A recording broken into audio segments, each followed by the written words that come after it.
ಆಕಾಶವಾಣಿ ನೈಪುಣ್ಯ, ಕೌಶಲ್ಯ, ಯಶೋಗಾಥೆ ಒಳಗೊಂಡ ಗೆಲುವಿನ ಗುಟ್ಟು ಕಾರ್ಯಕ್ರಮ ಸರಣಿ. ಪ್ರಾಯೋಜಕರು ಪಿಇಎಸ್ ಸಮೂಹ ಶಿಕ್ಷಣ ಸಂಸ್ಥೆ, ಶಿವಮೊಗ್ಗ. ಇಂದಿನ ಈ ಕಾರ್ಯಕ್ರಮದಲ್ಲಿ mechanic to mastermind, GD Naidu ಸಾಧನೆಯ ಪಯಣ ಈ ಕುರಿತು ಪಿಇಎಸ್ ಪಾಲಿಟೆಕ್ನಿಕ್ನ ಎಲೆಕ್ಟ್ರಿಕಲ್ ಅಂಡ್ ಎಲೆಕ್ಟ್ರಾನಿಕ್ಸ್ ಇಂಜಿನಿಯರಿಂಗ್ ವಿಭಾಗದ ಪ್ರಾಧ್ಯಾಪಕರಾದ ಶ್ರೀಕಾಂತಿ ವಿಎಸ್ ಅವರಿಂದ ಮಾಹಿತಿ.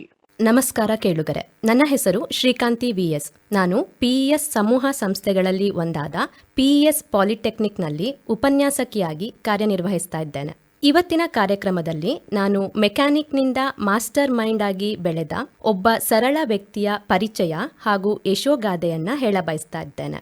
ಇವರು ಒಬ್ಬ ಅಸಾಮಾನ್ಯ ವ್ಯಕ್ತಿ, ಭಾರತದ ಕೈಗಾರಿಕಾ ಕ್ರಾಂತಿಗೆ ನಾಂದಿ ಹಾಡಿದ ಮಹಾನ್ ಚೇತನ, ಭಾರತದ ಎಡಿಸನ್ ಎಂದೇ ಖ್ಯಾತರಾದ ಗೋಪಾಲಸ್ವಾಮಿ ದೊರೆಸ್ವಾಮಿ ನಾಯ್ಡು, ಅಂದರೆ ಜಿಡಿ ನಾಯ್ಡು. ದೊರೆಸ್ವಾಮಿಯವರು 1893 ಮಾರ್ಚ್ 23ರಂದು ತಮಿಳುನಾಡಿನ ಕೊಯಂಬತ್ತೂರು ಸಮೀಪದ ಒಂದು ಹಳ್ಳಿಯಲ್ಲಿ ಜನಿಸ್ತಾರೆ. ರೈತರ ಮಗನಾದ ದೊರೆಸ್ವಾಮಿಯವರು ತುಂಬಾ ಚಿಕ್ಕ ವಯಸ್ಸಿನಲ್ಲೇ ತಮ್ಮ ತಾಯಿಯನ್ನ ಕಳೆದುಕೊಳ್ತಾರೆ. ಬಾಲ್ಯದಲ್ಲೇ ಬಹಳ ತುಂಟರಾಗಿದ್ದ ದೊರೆಸ್ವಾಮಿಯವರಿಗೆ ಶಾಲೆಗೆ ಹೋಗುವುದರಲ್ಲಿ ಅಷ್ಟಾಗಿ ಆಸಕ್ತಿ ಇರೋದಿಲ್ಲ. 3ನೇ ತರಗತಿಗೆ ದೊರೆಸ್ವಾಮಿಯವರು ತಮ್ಮ ಔಪಚಾರಿಕ ಶಿಕ್ಷಣಕ್ಕೆ ಅಂತ್ಯ ಹಾಡ್ತಾರೆ. ಪ್ರತಿದಿನ ದಿನವಿಡೀ ಹೊಲದಲ್ಲಿ ಕೆಲಸ ಮಾಡುತ್ತಿದ್ದ ದೊರೆಸ್ವಾಮಿಯವರು ರಾತ್ರಿ ಪುಸ್ತಕಗಳನ್ನು ಓದುವಂತಹ ಹವ್ಯಾಸವನ್ನ ಬೆಳೆಸ್ಕೊಂಡಿರ್ತಾರೆ. ದೊರೆಸ್ವಾಮಿಯವರಿಗೆ ಬಾಲ್ಯದಿಂದಲೂ ಯಂತ್ರ, ಚಕ್ರ, ಇಂಜಿನ್ಗಳ ಮೇಲೆ ಅಪಾರ ಆಸಕ್ತಿ. ಹೀಗೆ ಒಂದು ದಿನ ಒಬ್ಬ ಬ್ರಿಟಿಷ್ ಅಧಿಕಾರಿ ದೊರೆಸ್ವಾಮಿಯವರ ಹಳ್ಳಿಗೆ ಮೋಟಾರ್ ಸೈಕಲ್ನಲ್ಲಿ ಭೇಟಿ ನೀಡ್ತಾರೆ. ಅವರ ಮೋಟಾರ್ ಸೈಕಲ್ ಅರ್ಧದಲ್ಲೇ ಕೆಟ್ಟು ನಿಲ್ಲುತ್ತದೆ. ಆಗ ಬ್ರಿಟಿಷ್ ಅಧಿಕಾರಿಯು ದೊರೆಸ್ವಾಮಿಯವರ ಬಳಿ ಕೆರೋಸಿನ್ ಹಾಗೂ ಬಟ್ಟೆಯನ್ನ ಪಡೆದು ಮೋಟಾರ್ ಸೈಕಲ್ ರಿಪೇರಿ ಮಾಡ್ತಾರೆ. ಈ ಘಟನೆ ದೊರೆಸ್ವಾಮಿಯವರಲ್ಲಿ ಮೋಟಾರ್ ಸೈಕಲ್ ತಂತ್ರಜ್ಞಾನದ ಬಗ್ಗೆ ಕೌತುಕ ಮೂಡಿಸ್ತದೆ. ಇದೇ ಕುತೂಹಲ ಮತ್ತು ಕನಸು ದೊರೆಸ್ವಾಮಿಯವರನ್ನ ಹತ್ತಿರದ ನಗರ ಕೊಯಂಬತ್ತೂರಿನೆಡೆಗೆ ಕೊಂಡೊಯ್ಯುತ್ತದೆ. ಬರಿಗೈಯಲ್ಲಿ ಕೊಯಂಬತ್ತೂರು ತಲುಪಿದ ದೊರೆಸ್ವಾಮಿಯವರು ಹೋಟೆಲ್ ಒಂದರಲ್ಲಿ ತಿಂಗಳಿಗೆ ₹3 ಸಂಬಳಕ್ಕೆ ಕೆಲಸಕ್ಕೆ ಸೇರ್ಕೊಳ್ತಾರೆ. 3 ವರ್ಷಗಳಲ್ಲಿ ಹಣ ಉಳಿತಾಯ ಮಾಡಿ ತಮ್ಮ ಕನಸಿನ ಮೋಟಾರ್ ಸೈಕಲ್ ಅನ್ನು ಅದೇ ಬ್ರಿಟಿಷ್ ಅಧಿಕಾರಿಯ ಬಳಿ ಖರೀದಿಸ್ತಾರೆ. ಖರೀದಿಸಿದ ನಂತರ ದೊರೆಸ್ವಾಮಿಯವರು ಮಾಡಿದ ಮೊದಲ ಕೆಲಸ ಮೋಟಾರ್ ಸೈಕಲ್ ಅನ್ನು ಸಂಪೂರ್ಣವಾಗಿ ಬೇರ್ಪಡಿಸಿ ಮತ್ತೆ ಯಶಸ್ವಿಯಾಗಿ ಜೋಡಿಸೋದು. 1915ರ ಆಸುಪಾಸಿನಲ್ಲಿ ದೊರೆಸ್ವಾಮಿಯವರು ಮುಂಬೈ ನಗರಕ್ಕೆ ತೆರಳುತ್ತಾರೆ. ಮುಂಬೈ ನಗರದಲ್ಲಿ ತಮ್ಮನ್ನ ವಿವಿಧ ವ್ಯವಹಾರಗಳಲ್ಲಿ ತೊಡಗಿಸಿಕೊಳ್ತಾರೆ, ವಿಶೇಷವಾಗಿ ಹತ್ತಿ ವ್ಯಾಪಾರ. ಆದರೆ ಆ ವ್ಯಾಪಾರದಲ್ಲಿ ತೀವ್ರ ನಷ್ಟ ಅನುಭವಿಸಿದ ದೊರೆಸ್ವಾಮಿಯವರು ಪುನಃ ಕೊಯಂಬತ್ತೂರು ನಗರಕ್ಕೆ ಮರಳ್ತಾರೆ. ಈ ಸೋಲು ದೊರೆಸ್ವಾಮಿಯವರನ್ನ ಕುಗ್ಸೋದಿಲ್ಲ, ಬದಲಿಗೆ ಇದು ಒಂದು ಹೊಸ ಆರಂಭಕ್ಕೆ ಮುನ್ನುಡಿಯಾಗುತ್ತೆ. ಮುಂಬೈನಿಂದ ಕೊಯಂಬತ್ತೂರು ಮರಳಿದ ದೊರೆಸ್ವಾಮಿಯವರು ಮತ್ತೆ ಹೋಟೆಲ್ ಒಂದರಲ್ಲಿ ಕೆಲಸಕ್ಕೆ ಸೇರ್ಕೊಳ್ತಾರೆ. ದೊರೆಸ್ವಾಮಿಯವರಿಗೆ ಆ ಸಮಯದಲ್ಲಿ ಇಂಗ್ಲಿಷ್ ಪ್ರಾವೀಣ್ಯತೆ ಅಷ್ಟಾಗಿ ಇರೋದಿಲ್ಲ. ಆಂಗ್ಲರ ಒಡನಾಟ ಇಂಗ್ಲಿಷ್ ಕಲಿಕೆಗೆ ಸಹಾಯ ಮಾಡುತ್ತದೆ ಎಂಬ ಉದ್ದೇಶದಿಂದ ದೊರೆಸ್ವಾಮಿಯವರು ಮಿಸ್ಟರ್ ಸ್ಟೇನ್ಸ್ ಎಂಬ ಆಂಗ್ಲ ವ್ಯಕ್ತಿಯ ಮನೆ ಕೆಲಸಕ್ಕೆ ಸೇರ್ಕೊಳ್ತಾರೆ. ಮಿಸ್ಟರ್ ಸ್ಟೇನ್ಸ್ ಇವರು ಕೊಯಂಬತ್ತೂರಿನಲ್ಲಿ ವರ್ಕ್ಶಾಪ್ ಹೊಂದಿರುತ್ತಾರೆ ಹಾಗೂ ಇದು ಕೊಯಂಬತ್ತೂರಿನ ಏಕೈಕ ವರ್ಕ್ಶಾಪ್ ಆಗಿರುತ್ತದೆ. ಜೊತೆಗೆ mister stains Chevrolet truck agent ಆಗಿಯೂ ಕೂಡ ಕಾರ್ಯನಿರ್ವಹಿಸ್ತಾ ಇರ್ತಾರೆ. ದೊರೆಸ್ವಾಮಿಯವರು ಬೆಳಗ್ಗೆ ಹೋಟೆಲ್ನಲ್ಲಿ ಕೆಲಸ ಮಾಡಿ ಸಂಜೆ ಸ್ಟೇನ್ಸ್ ರವರ ಬಳಿ ಕೆಲಸಕ್ಕೆ ತೆರಳ್ತಾ ಇರ್ತಾರೆ. ಒಮ್ಮೆ ಮಿಸ್ಟರ್ ಸ್ಟೇನ್ಸ್ ರವರ ಕಾರು ರಿಪೇರಿಗೆ ಬರುತ್ತದೆ. ಕಾರಿನ ಇಂಜಿನ್ ಸರಿಯಾಗಿ ಕೆಲಸ ಮಾಡ್ತಿರೋದಿಲ್ಲ. ಹಲವು ಮೆಕ್ಯಾನಿಕ್ಗಳು ಪ್ರಯತ್ನಿಸಿದರೂ ಕಾರ್ ರಿಪೇರಿ ಮಾಡಲಾಗಲಿಲ್ಲ. ಆಗ ದೊರೆಸ್ವಾಮಿಯವರು ಯಂತ್ರದ ಭಾಗಗಳನ್ನು ಬೇರ್ಪಡಿಸಿ ದೋಷವನ್ನ ಕಂಡುಹಿಡಿದು ಕಾರ್ ರಿಪೇರಿ ಮಾಡ್ತಾರೆ. ನುರಿತ ಮೆಕ್ಯಾನಿಕ್ಗಳು ಮಾಡಲಾರದ ಕೆಲಸವನ್ನು ದೊರೆಸ್ವಾಮಿಯವರು ಅತಿ ಸುಲಭವಾಗಿ ಮಾಡಿದ್ದನ್ನ ಕಂಡು ಮಿಸ್ಟರ್ ಸ್ಟೇನ್ಸ್ ಬೆರಗಾಗ್ತಾರೆ ಹಾಗೂ ದೊರೆಸ್ವಾಮಿಯವರಲ್ಲಿ ಅಸಾಮಾನ್ಯ ಪ್ರತಿಭೆ ಇದೆ ಎಂದು ಅರ್ಥಕೊಳ್ತಾರೆ. ದೊರೆಸ್ವಾಮಿಯವರ ಪ್ರಾಮಾಣಿಕತೆ, ಪರಿಶ್ರಮ ಹಾಗೂ ಬುದ್ಧಿವಂತಿಕೆ ಮಿಸ್ಟರ್ ಸ್ಟೇನ್ಸ್ ರವರನ್ನ ಆಕರ್ಷಿಸುತ್ತದೆ.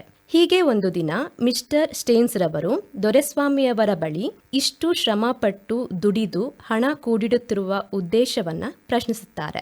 ಆಗ ದೊರೆಸ್ವಾಮಿಯವರು ಕೂಡಿಟ್ಟ ಹಣದಿಂದ ಒಂದು ಬಸ್ ಖರೀದಿಸುವ ಬಯಕೆಯನ್ನ ಹೊರಹಾಕ್ತಾರೆ.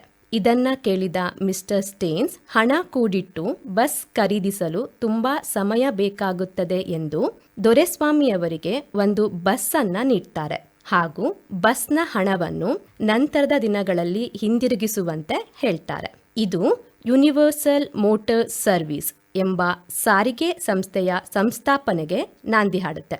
1920ರಲ್ಲಿ ದೊರೆಸ್ವಾಮಿಯವರು ಯೂನಿವರ್ಸಲ್ ಮೋಟಾರ್ ಸರ್ವಿಸ್ ಎಂಬ ಸಾರಿಗೆ ಸಂಸ್ಥೆಯನ್ನ ಪ್ರಾರಂಭಿಸ್ತಾರೆ. ಸತತ 365 ದಿನಗಳ ಕಾಲ ಸ್ವತಃ ತಾವೇ ಬಸ್ ಚಲಾಯಿಸ್ತಾರೆ. ಬಸ್ನ ರಿಪೇರಿ ಹಾಗೂ ಸ್ವಚ್ಛತಾ ನಿರ್ವಹಣೆ ಕಾರ್ಯವನ್ನೂ ಕೂಡ ತಾವೇ ನಿರ್ವಹಿಸ್ತಾರೆ.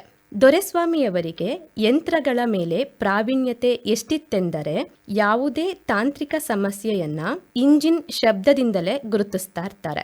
ದೊರೆಸ್ವಾಮಿಯವರ ಪರಿಶ್ರಮದಿಂದ ಯೂನಿವರ್ಸಲ್ ಮೋಟಾರ್ ಸರ್ವಿಸ್ ಒಂದು ಬಸ್ನಿಂದ 280 ಬಸ್ಗಳನ್ನ ಹೊಂದಿದ ಬೃಹತ್ ಸಂಸ್ಥೆಯಾಗಿ ಬೆಳೆಯುತ್ತದೆ. ಜೊತೆಗೆ ಸುಮಾರು 2870 ಉದ್ಯೋಗವನ್ನ ಸೃಷ್ಟಿಸುತ್ತದೆ. ತಮ್ಮ ಸಂಸ್ಥೆಯ ಎಲ್ಲಾ ನೌಕರರಿಗೂ ಸ್ವತಃ ದೊರೆಸ್ವಾಮಿಯವರೇ ಉದ್ಯೋಗ ತರಬೇತಿಯನ್ನ ನೀಡ್ತಾ ಇದ್ರು. ಯೂನಿವರ್ಸಲ್ ಮೋಟಾರ್ ಸರ್ವಿಸ್ನ ಯಾವುದೇ ವಾಹನ ಕೆಟ್ಟು ನಿಂತರೂ ದೊರೆಸ್ವಾಮಿಯವರೇ ಖುದ್ದಾಗಿ ರಿಪೇರಿ ಮಾಡ್ತಾ ಇದ್ರು. ಶೀಘ್ರದಲ್ಲೇ ಯೂನಿವರ್ಸಲ್ ಮೋಟಾರ್ ಸರ್ವಿಸ್ ತಮ್ಮ ಸಮಯ ಪಾಲನೆ, ಸ್ವಚ್ಛತೆ ಹಾಗೂ ವಿಶ್ವಾಸಾರ್ಹತೆಗೆ ಹೆಸರುವಾಸಿಯಾಗುತ್ತೆ. ನಾಯ್ಡುರವರ ತಾಂತ್ರಿಕ ಪ್ರತಿಭೆಯ ಜೊತೆಗೆ ಅವರ ಮಾನವೀಯ ಮನೋಭಾವ ಯೂನಿವರ್ಸಲ್ ಮೋಟಾರ್ ಸರ್ವಿಸ್ಗೆ ಇನ್ನೂ ಹೆಚ್ಚು ಯಶಸ್ಸನ್ನ ತಂದುಕೊಡುತ್ತೆ. ಇದು ಒಬ್ಬ ಉದ್ಯಮಿ ಹಾಗೂ ಸಮಾಜಮುಖಿ ದೊರೆಸ್ವಾಮಿಯವರ ಪರಿಚಯ. ಈಗ ನಾನು ಒಬ್ಬ ಆವಿಷ್ಕಾರಿ ದೊರೆಸ್ವಾಮಿಯವರ ಪರಿಚಯ ಮಾಡಿಕೊಡ್ತೇನೆ. ಅದು ಸುಮಾರು 1930ರ ಸಮಯ. ದೊರೆಸ್ವಾಮಿಯವರು ಬೆಲ್ಜಿಯಂಗೆ ತೆರಳ್ತಾರೆ ಹಾಗೂ ಅಲ್ಲಿಯ ಬೇಕರಿ ಒಂದರಲ್ಲಿ ಕೆಲಸಕ್ಕೆ ಸೇರಿಕೊಳ್ತಾರೆ. ಕಾರಣ ತುಂಬಾ ಸರಳ. ದೊರೆಸ್ವಾಮಿಯವರು ಶುದ್ಧ ಸಸ್ಯಾಹಾರಿಗಳು. ತಾವು ಸೇವಿಸುವ ಆಹಾರದ ಮೇಲೆ ತೀವ್ರ ನಿಗಾ ವಹಿಸ್ತಾ ಇದ್ರು. ಇದೇ ಕಾರಣಕ್ಕೆ ತಾವು ಸೇವಿಸುವ ಆಹಾರ ಸಸ್ಯಾಹಾರವೋ ಮಾಂಸಾಹಾರವೋ ಎಂದು ನಿಗಾ ವಹಿಸೋಕೆ ಬೇಕರಿಯಲ್ಲಿ ಕೆಲಸಕ್ಕೆ ಸೇರ್ಕೊಳ್ತಾರೆ. ಬೇಕರಿಯಲ್ಲಿ ದೊರೆಸ್ವಾಮಿಯವರ ಕೆಲಸ ಬ್ರೆಡ್ ಸ್ಲೈಸ್ ಮಾಡೋದು. ಈ ಕೆಲಸಕ್ಕೆ ನಾಯ್ಡುರವರು ಚಾಕುವನ್ನ ಉಪಯೋಗಿಸ್ತಾ ಇರ್ತಾರೆ.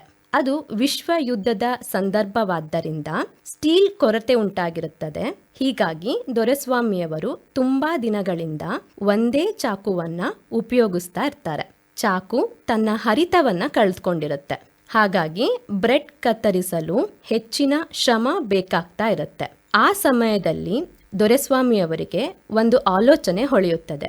ಚಾಕು ಕೇವಲ ಮೇಲಿನಿಂದ ಕೆಳಕ್ಕೆ ಬರುವುದರ ಬದಲು ಕಂಪಿಸಿದರೆ, ಅಂದರೆ ವೈಬ್ರೇಟ್ ಆದರೆ ಕತ್ತರಿಸುವುದು ತುಂಬಾ ಸುಲಭವಾಗುತ್ತದೆ. ಜೊತೆಗೆ ವೇಗವಾಗಿ ಕಡಿಮೆ ಶ್ರಮದಲ್ಲಿ ಮುಗಿಯುತ್ತದೆ. ಇದೇ ತತ್ವ ಕೂದಲು ಕತ್ತರಿಸಲು ಕೂಡ ಬಳಸಬಹುದು ಎಂಬ ಯೋಚನೆಯೊಂದಿಗೆ ಆ ದಿನ ಸಂಜೆ ದೊರೆಸ್ವಾಮಿಯವರು ಟಾಯ್ಸ್ ಶಾಪ್ಗೆ ತೆರಳಿ ಒಂದು ಬ್ಯಾಟರಿ ಆಪರೇಟೆಡ್ ಕಾರನ್ನ ಖರೀದಿಸ್ತಾರೆ. ಕಾರ್ನಲ್ಲಿದ್ದ ಮೋಟರ್ ಅನ್ನು ತೆಗೆದು ಜಿಲೆಟ್ ರೇಸರ್ಗೆ ರಬ್ಬರ್ ಬ್ಯಾಂಡ್ನ ಸಹಾಯದಿಂದ ಜೋಡಿಸ್ಕೊಳ್ತಾರೆ ಹಾಗೂ ಆ ದಿನ ಒಂದು ಅದ್ಭುತವಾದ ಹಾಗೂ ಮೃದುವಾದ ಶೇವಿಂಗ್ ಅನುಭವ ಪಡೆಯುತ್ತಾರೆ. ಇದು ಒಂದು ಸಾಮಾನ್ಯ ಯೋಚನೆ, ಅಸಾಧಾರಣ ಆವಿಷ್ಕಾರವಾದ ಕ್ಷಣ. ನಾಯ್ಡುರವರ ಆವಿಷ್ಕಾರ ರೆಸೆಂಟ್ ರೇಸರ್. ಇದಕ್ಕೆ ನಾಯ್ಡುರವರು ಜರ್ಮನಿಯಲ್ಲಿ ಪೇಟೆಂಟ್ ಪಡಿತಾರೆ.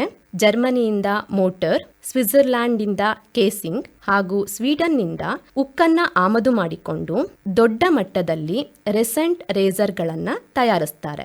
ಲಂಡನ್ನಲ್ಲಿ ಮೊದಲ ತಿಂಗಳಲ್ಲೇ ಸುಮಾರು 7500 ರೆಸೆಂಟ್ ರೇಸರ್ಗಳು ಮಾರಾಟವಾಗಿ ಒಂದು ಅದ್ಭುತ ಯಶಸ್ಸನ್ನ ಕಾಣುತ್ತೆ. ನಾಯ್ಡುರವರ ಆವಿಷ್ಕಾರ ಇಲ್ಲಿಗೆ ನಿಲ್ಲೋದಿಲ್ಲ.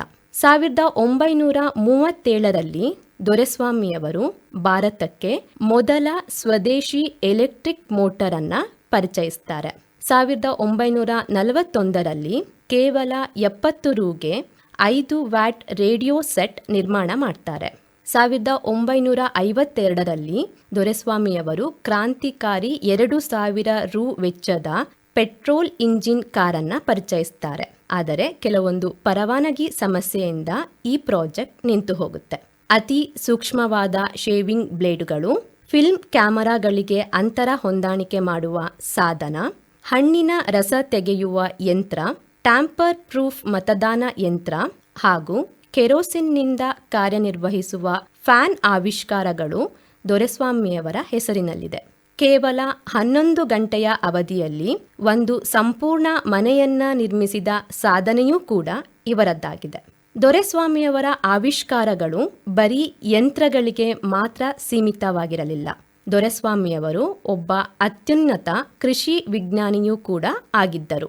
ದೊರೆಸ್ವಾಮಿಯವರು ಹತ್ತಿ ಗಿಡಗಳನ್ನು 10 ಅಡಿ ಎತ್ತರದವರೆಗೆ ಬೆಳೆಯುವಲ್ಲಿ ಯಶಸ್ವಿಯಾಗಿದ್ದರು. ಅತಿ ಹೆಚ್ಚು ಇಳುವರಿ ನೀಡುವ ಸಜ್ಜೆ ತಳಿಗಳನ್ನು ಆವಿಷ್ಕರಿಸಿದರು. ಕಬ್ಬು ಕೊಯ್ಯುವ ಯಂತ್ರವನ್ನ ತಯಾರಿಸಿದ್ರು. ಹತ್ತಿ, ಪಪಾಯ, ಜೋಳ ಬೆಳೆಗಳಲ್ಲಿ ಹೊಸ ತಳಿಗಳನ್ನು ಪರಿಚಯಿಸ್ತಾರೆ. ದೊರೆಸ್ವಾಮಿಯವರ ಕೃಷಿ ಚಮತ್ಕಾರಗಳಲ್ಲಿ ಒಂದೇ ಪಪ್ಪಾಯ ಗಿಡದಲ್ಲಿ ಟೊಮೆಟೊ, ಸೌತೆಕಾಯಿ, ವುಡ್ ಆಪಲ್ ಹಾಗೂ ಮಾವಿನ ರುಚಿಯುಳ್ಳ ಪಪ್ಪಾಯ ಹಣ್ಣುಗಳನ್ನು ಬೆಳೆಯೋದು.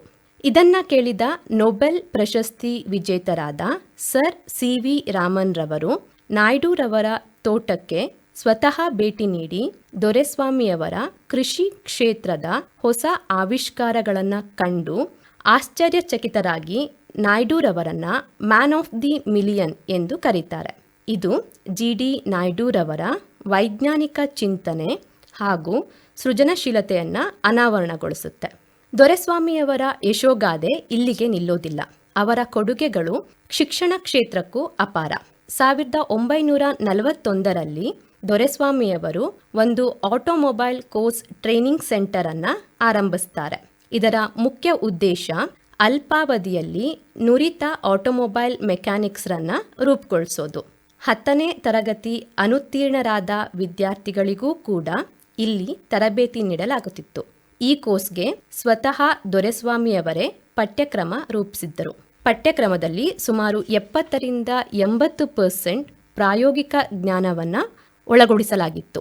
GD ನಾಯ್ಡು ತಾವೇ ವಿದ್ಯಾರ್ಥಿಗಳಿಗೆ ತರಬೇತಿ ನೀಡ್ತಾ ಇದ್ರು. ಅವರ ಬೋಧನಾ ಶೈಲಿ ಅತ್ಯಂತ ಸ್ಫೂರ್ತಿದಾಯಕವಾಗಿರ್ತಿತ್ತು. ಆದ್ದರಿಂದ ಕೆಲವೊಮ್ಮೆ ತರಗತಿಗಳು ಮಧ್ಯರಾತ್ರಿಯವರೆಗೆ, ಇನ್ನೂ ಕೆಲವೊಮ್ಮೆ ಅದಕ್ಕೂ ಮೀರಿ ಮುಂದುವರಿತಾ ಇದ್ವು. ಭಾರತದಲ್ಲಿ ತಾಂತ್ರಿಕ ಶಿಕ್ಷಣದ ಅಗತ್ಯತೆಯನ್ನ ಮನಗೊಂಡಿದ್ದ GD ನಾಯ್ಡುರವರು 1945ರಲ್ಲಿ ಭಾರತದ ಮೊದಲ polytechnic college Arthur hope polytechnic ಸ್ಥಾಪನೆ ಮಾಡಿದ್ರು. ಇದು ದೇಶದ ತಾಂತ್ರಿಕ ಶಿಕ್ಷಣ ಕ್ಷೇತ್ರಕ್ಕೆ ಮಹಾನ್ ಕೊಡುಗೆಯಾಯಿತು. ಮಹಾನ್ ಆವಿಷ್ಕಾರಕ, ಉದ್ಯಮಿ, ಕೃಷಿ ವಿಜ್ಞಾನಿ, ಶಿಕ್ಷಕ, ಛಾಯಾಗ್ರಾಹಕ ಹಾಗೂ ಸಮಾಜ ಸೇವಕ GD ನಾಯ್ಡುರವರು ಜನವರಿ 4, 1974ರಂದು ಇಹಲೋಕ ತ್ಯಜಿಸ್ತಾರೆ. GD ನಾಯ್ಡುರವರು ಸರಳ ಕುಟುಂಬದಲ್ಲಿ ಜನಿಸಿದ್ರು. ತಮ್ಮ ಪರಿಶ್ರಮ ಹಾಗೂ ಹೊಸ ಆವಿಷ್ಕಾರಗಳ ಮೂಲಕ ತಮ್ಮನ್ನ ಜಗತ್ತಿಗೆ ಪರಿಚಯಿಸಿಕೊಂಡ್ರು. ಕಲಿಕೆಯಲ್ಲಿ ಅಂಕಗಳಿಗಿಂತ ಕೌಶಲ್ಯ ಹಾಗೂ ಪ್ರಾಯೋಗಿಕ ಜ್ಞಾನವೇ ಮುಖ್ಯವೆಂದು ತೋರಿಸಿದರು. ಜೀವನದ ಮೊದಲ 25 ವರ್ಷಗಳನ್ನು ವಿದ್ಯಾಭ್ಯಾಸಕ್ಕೆ ಮೀಸಲಿಡಿ, ಮುಂದಿನ 25 ವರ್ಷಗಳನ್ನು ಶ್ರಮಿಸಿ ಸಂಪಾದನೆಗೆ ಅರ್ಪಿಸಿ, ಉಳಿದ 25 ವರ್ಷಗಳನ್ನು ಸಮಾಜದ ಹಿತಕ್ಕಾಗಿ, ಸೇವೆಗಾಗಿ ಬಳಸಿ. ಇಂತಹ ಜೀವನವೇ ನಿಜವಾದ ಅರ್ಥಪೂರ್ಣ ಜೀವನ ಎಂಬ ಸಂದೇಶವನ್ನ ಯುವಜನತೆಗೆ ನೀಡಿದ್ದಾರೆ. ತಮ್ಮ ಸಾಧನೆಯನ್ನ ಸಮಾಜದ ಹಿತಕ್ಕಾಗಿ ಬಳಸಿಕೊಂಡ ದೊರೆಸ್ವಾಮಿಯವರ ಜೀವನ ನಿಜಕ್ಕೂ ಇಂದಿನ ಯುವಜನತೆಗೆ ದೊಡ್ಡ ಪ್ರೇರಣೆ. ಇಲ್ಲಿಯವರೆಗೂ ನನಗೆ GD ನಾಯ್ಡುರವರ ಬಗ್ಗೆ ಮಾತನಾಡಲು ಅವಕಾಶ ಮಾಡಿಕೊಟ್ಟ ಆಕಾಶವಾಣಿ ಭದ್ರಾವತಿ ಹಾಗೂ ನನ್ನ ಸಂಸ್ಥೆ PES ಟ್ರಸ್ಟ್ಗೆ ಹೃತ್ಪೂರ್ವಕ ವಂದನೆಗಳು. Mechanic to mastermind GD Naidu ಸಾಧನೆಯ ಪಯಣ, ಈ ಕುರಿತು ಇದುವರೆಗೂ ಮಾಹಿತಿಯನ್ನು ನೀಡಿದವರು ಶಿವಮೊಗ್ಗದ PS ಪಾಲಿಟೆಕ್ನಿಕ್ನ ಎಲೆಕ್ಟ್ರಿಕಲ್ ಅಂಡ್ ಎಲೆಕ್ಟ್ರಾನಿಕ್ಸ್ ಇಂಜಿನಿಯರಿಂಗ್ ವಿಭಾಗದ ಪ್ರಾಧ್ಯಾಪಕರಾದ ಶ್ರೀಕಾಂತಿ VS ಅವರು. ಶಿವಮೊಗ್ಗದ ಪಿಎಸ್ ಕಾಲೇಜಿನಲ್ಲಿ ಕಾಲೇಜು ದಾಖಲಾತಿಗಳು ನಡೆಯುತ್ತಿವೆ. ಪಿಎಸ್ ಕಾಲೇಜಿನಲ್ಲಿ BBA, BCom, BSc, BCA, BBA tourism and travels, BBA hospitality and event management ಹಾಗೂ ಎಂಕಾಂ ಕೋರ್ಸ್ಗಳ ದಾಖಲಾತಿಗಾಗಿ ಸಂಪರ್ಕಿಸಿ 8140753084 ಅಥವಾ ಸಾಗರ ರಸ್ತೆಯಲ್ಲಿರುವ ಪಿಎಸ್ನ ಆಹ್ಲಾದಕರ ಕ್ಯಾಂಪಸ್ಗೆ ಖುದ್ದಾಗಿ ಭೇಟಿ ನೀಡಬಹುದು.